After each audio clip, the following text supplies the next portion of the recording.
Before we get into today's show, I was looking at the subscriber numbers for the month of February, and the Browns Report has 225 subscribers. The Ravens Rundown has 411. That makes me fucking sick. So if you cannot stand the Ravens, hit the sub button down below.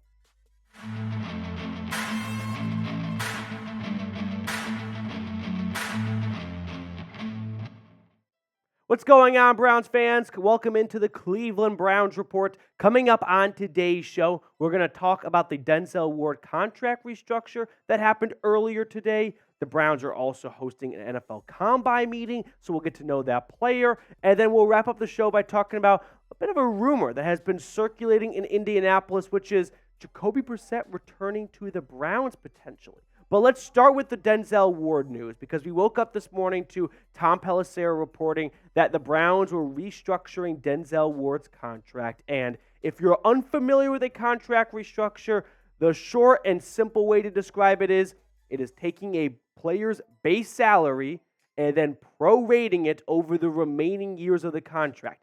It is not the player agreeing to less money or anything. It is not the player doing the team a solid. They are still getting the same amount of money. It's just different cap implications. So Denzel Ward had his contract restructured. That freed up $11.3 million in cap space. And according to Over the Cap, the Browns now have $3.6 million in cap space. They are no longer in the red. They could get some more money coming with the rollover. I'm not quite sure if Over the Cap takes into account the cap rollover from the previous year. But I do think restructuring Denzel Ward's contract was a solid move by the Browns. I put out a video like 2-3 weeks ago at this point now with 5 cap-saving moves for the Browns, and this was one of them. Now, you only want to restructure contracts for players you feel are going to be there for the duration of their contract. If you restructure a player's contract, well, it lowers their cap hit for this year, but it raises future cap hits. Now, that's kicking the can down the road, but what makes it a little bit more manageable is the NFL salary cap is always going to go up. So percentage-wise, the percentage cap hit for 2024 will be very different in 2028 when the NFL salary cap continues to go up, but the cap hit doesn't change. Does that make some sense? But if you do restructure a player's contract and then move on from them before their contract is up, you are left with a huge, big bill at the end that you've been pushing off, and now that guy's not even on your team anymore. So you don't want to restructure just anybody's contract. You want to do it with guys that you feel comfortable are going to be on your team for at least the entire duration or very, very close to the length of their contract, or guys you can see extending, that you can then take that money and spread it out over a brand new contract. Now, 2 other names that have been floated out there as possible restructures for the Browns, Deshaun Watson and Amari Cooper. Now, the Browns restructured Deshaun Watson's contract last offseason. He's got a cap hit of about $63 million this year. That is an NFL record if it does happen. But they could restructure it, lower it, and free up $33.5 million in cap space. Amari Cooper, meanwhile, he's on the last year of his contract, but they've got some void years, so a restructure would free up $12.5 million.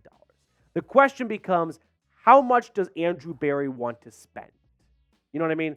If he wants to be a big spender in free agency, then I don't think he should, if he wants to be a big spender in free agency, then he should look to restructure Deshaun Watson's contract, give himself $33.5 million to spend. But if he doesn't plan on spending big, then it doesn't really make a ton of sense to restructure a bunch of contracts, free up cap space. You can roll that cap space over, but you've also inflated their future cap hits. So if you aren't thrilled with their play and you are in the last year of their contract, you've put yourself in a bit of a bind. So I think he's going to restructure Deshaun Watson's contract. Don't think he's going to restructure Amari Cooper's contract. But Andrew Berry did speak to the media on Tuesday, and a reporter asked him, hey, you've got a bit of a tendency to move on from second-round draft picks. Could that happen again? Well, Andrew Berry acknowledged that, and then he also talked about how much he loves spending. Here's what he said. I'm afraid to answer that question either way, Tony. I mean, you know me, I can't keep money in my pocket. So we'll see how it goes over the next couple of weeks. I can't predict that right now. I love how honest Andrew Berry is. He's got the coolest job in the world. He gets to spend someone else's money for a living. It would be like being an interior designer at a football Playboy mansion. That's what he gets to do. He just gets to write checks for Jimmy Haslam's wallet to bring really good football players to Cleveland. And he's done a pretty good job of it. So the rumor in Cleveland, or in Indianapolis now I should say, is the Browns will be quieter this March. Teams aren't going to be big spenders every single year in free agency. No matter how rich their owner is, it just doesn't make a lot of sense to continue to spend big in free agency every single year. If you addressed a lot of your team needs the previous offseason, why are you spending more money this offseason, right? And the Browns did that last offseason. They signed a starting safety in Juan Thornhill. They signed a starting defensive tackle in Dalvin Tomlinson. They don't need to make similar signings to those levels again this offseason. Their biggest priority, and I'm sure that's what it is, just bringing back a lot of their key pieces. They got 3 out of their 4 starting rotating defensive tackles set to hit free agency. Bring some of those guys back. 2 out of their 3 starting linebackers, Anthony Walker, Taki, set to hit free agency. Bring one of those guys back, right? I think that's the bigger focus. And those moves, they're not going to cost you a lot of money. So I don't think you should expect to see a lot of splashy free agent signings. Maybe one big one because it's Andrew Berry. And like he said himself, he loves spending money. He's got money to burn in his wallet. He loves wheeling and dealing picks. So I wouldn't rule out one move, but I don't think you're going to see a tidal wave of moves. All right, next up on the show, we're going to talk about a combine meeting that the Browns had with a Penn State defensive end, Adisa Isaac. So we're going to get to know him a little bit here on the channel because he could be a future Brown. Isaac comes off a pretty productive season for the Nittany Lions, 37 tackles, 16 tackles for loss, 7.5 sacks, and 1 forced fumble. Now, Dane Brugler is probably my favorite NFL draft expert, and here's what he wrote about Isaac in his Top 100 article. With his package of traits, Isaac's athletic twitch as a pass rusher and promising point-of-attack skills in the run game stand out on tape. However, his inefficiency at contact and freelancing tendencies are among the several areas of his game that remain a work in progress. This could be a possible Zadarius Smith replacement, where if the Browns feel like they're not going to be able to get into a bidding war with Zadarius Smith in free agency, maybe they address a new starting defensive end with their 54th overall pick in the draft and bring a guy like Isaac from Penn State over to Cleveland. Because the Browns' defensive line, when we talked about it at length on the channel for the last 2 months at this point, but if you're really just checking in for the first time this offseason, they've got a lot of free agents. They got to find a way to either bring back or replace Jordan Elliott, Zadarius Smith, Shelby Harris, and Maurice Hurst. I'm not very confident that they'll be able to re-sign all 4 of those players. I could see them bringing back Maurice Hurst and Zadarius Smith. Or maybe it's Maurice Hurst and another defensive tackle. And if that's the case, they could look to the draft to find a new defensive end to join Okoronkwo and hopefully guys like Isaiah McGuire and Alex Wright as they take steps in their development going into years 2 and 3 of their careers. We've got more to get to on today's show, but first I got to highlight our sponsor, which is Prize Picks. Prize Picks, daily fantasy made easy. It's the largest DFS platform in North America and the easiest and most exciting way to play. All you do is pick more than or less than on 2 to 6 player stat projections and watch the winnings roll in. Conference tournaments are almost here, which means the biggest moments in college basketball are getting closer. Be a part of the action on Prize Picks for both men's and women's college basketball. Prize Picks even offers injury insurance so that your entries stay in play even if one of your players gets injured. For basketball games, if you have a player who exits the game in the first half and does not return in the second, that player projection won't count against you, and the rest of your entry stays alive. Now, I love basketball, but I also love baseball. So for any of the other seam heads watching right now, my advice to you would be take a more or a less on a player's season-long stat projections, like home runs, for example, and just root for dingers all summer long. I can't envision a better way to spend my June, but I can't do that unless I make these stat projections and make these entries right now. So ride with me at prizepicks.com/CLNS and use code CLNS for a first-time deposit match up to $100. Download the app today and use code CLNS for a first deposit match up to $100. I have put that link in the comments and description of today's video. Let's switch gears and talk about a potential reunion with Jacoby Brissett, because I feel bad for Jacoby Brissett. He should be a starting quarterback in the National Football League. He is one of the 32 best quarterbacks on planet Earth right now. And the fact that just no one has been willing to give him that opportunity without some level of handcuffing going on is a bit of a crime. And I don't think it's going to happen in 2024 because we're talking about bringing him back as a backup. But having a starting caliber quarterback as your backup, man, that makes everyone sleep a whole lot tighter at night, knowing if something were to go wrong, which it did last year, you've got a very capable backup in Jacoby Brissett. Now, Kevin Stefanski spoke to the media on Wednesday, the next day after Andrew Berry, and he had a little bit of a scrum after the official press conference where some other local journalists were able to ask him a few more follow-up questions. And one question he got was whether or not he feels, comfortable having a veteran backup or a young backup like Dorian Thompson Robinson. And here's what he said. Do you think there's more value in having an experienced guy behind Deshaun? We'll see. I think there's value in experience, of course, but we'll see how it all shakes out. I thought Dorian did a great job for us. I thought he got better as the season went on, as you would expect a young player. So I expect him to take a big jump in year 1 and 2 as well. Now, it's no surprise to me that Kevin Stefanski was very aloof with that response. He's never been one to be overly direct when speaking to the media, but personally, I would love a Jacoby Brissett return. I would feel a whole lot more comfortable if Jacoby Brissett was this team's backup than Dorian Thompson Robinson. And I think DTR showed some good moments and overall some good growth last year, but I do think the Browns should learn from their mistakes. And mistakes is a strong word because I don't know if moving on from Josh Dobbs was a mistake given he didn't have a graceful ending to his 2023 season, but maybe they were a little bit ambitious turning the backup role over to a rookie quarterback. Now, whether or not they could afford a Jacoby Brissett or a Joe Flacco to be their backup is a very different question because Jacoby Brissett got $8 million to go to Washington last year.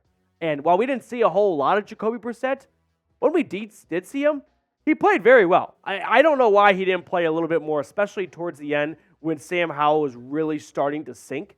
The guy threw 224 yards and 3 touchdowns in 3 appearances for the Commies. So Jacoby Brissett, I think, is due for a decent payday as a backup, and the Browns aren't in a spot where they can shell out big bucks for their backup quarterback position, although maybe they decide to rework their priorities and move backup quarterback up a little bit and take some of their resources they were going to spend on other positions and devote it to the backup quarterback. But all this being said, what about Dorian Thompson Robinson? What about DTR? What about DTR? I think DTR showed some good growth last year. If you go from his first game when he was kind of blindsided, if you will, to start against the Baltimore Ravens to his last start against the Denver Broncos, he made some serious strides. I'm also not just going to throw the towel in on a rookie quarterback that played how many games? He had the Ravens game, the Steelers game, the Broncos game, 3 games. Also, I'm missing another game. We need to see a little bit more from DTR before we can just pull the plug on him. He's a much cheaper option. So if Cleveland feels confident that DTR in year 2 is ready to step into that backup role and can make some starts if needed, then they could save $6, $7, $8 million that they would spend on a Jacoby Brissett or a Joe Flacco to be their backup. But that's ultimately a question that I don't think any of us can answer. We just didn't see enough from DTR last year to say definitively one way or another whether or not he can be a backup quarterback. This is a call for Kevin Stefanski and Andrew Berry to make because they see him every single day in practice. They know what kind of workout he is doing in the offseason, what kind of preparation he is doing to stay in shape and whatnot. And if they feel like he is dialed in and he's putting 110% in to be the best backup possible, then all right, I'll trust him on it. But if there are some concerns, I don't want the Browns to bank on the backup never playing. That's a bad bet to make, right? That is like driving around with no insurance. You might be fine for a while, but at some point, it might not even be your fault. You might not even want causing the accident. You could get hit from behind. And the same goes for the quarterback.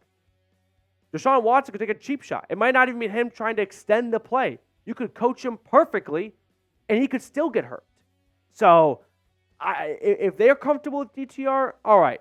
But if their strategy is fingers crossed Watson doesn't get hurt, that's a bad strategy. So pick a backup for me. Jacoby Brissett or Dorian Thompson Robinson. Who would you rather have backing up Deshaun Watson? Let me know in the comments section below. All right. Some other notes from the combine thus far I wanted to relay to you guys. New weight room is coming in. The Browns got some bad grades, and we'll look at that in a moment, in their NFLPA survey, specifically on the weight room, which, if you're unfamiliar, back in 2020, the Browns moved their weight room into their indoor practice facility, and it cut off about 20 yards of the field, so it even shortened the field, and it's just a very condensed, and I mean, I'm not going to act like it's an awful weight room. I haven't used it personally, but it's still the NFL. Like, standards are always very, very high. But Kevin Stefanski, speaking to the media, said, yeah, we're getting a new weight room. So Jimmy Haslam has had no issue with spending money to make upgrades in Berea, and this is one that's definitely coming.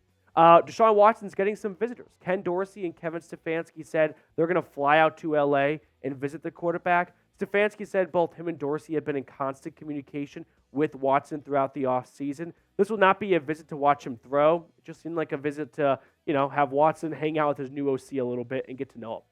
No update on the play calling. Kevin Stefanski did not give any light as to whether or not it'll be him or Ken Dorsey calling plays. I feel like with every day that passes, it almost seems more likely that Ken Dorsey will be the play caller. Otherwise, if you're Kevin Stefanski, why not just say you're holding on to play calling duties?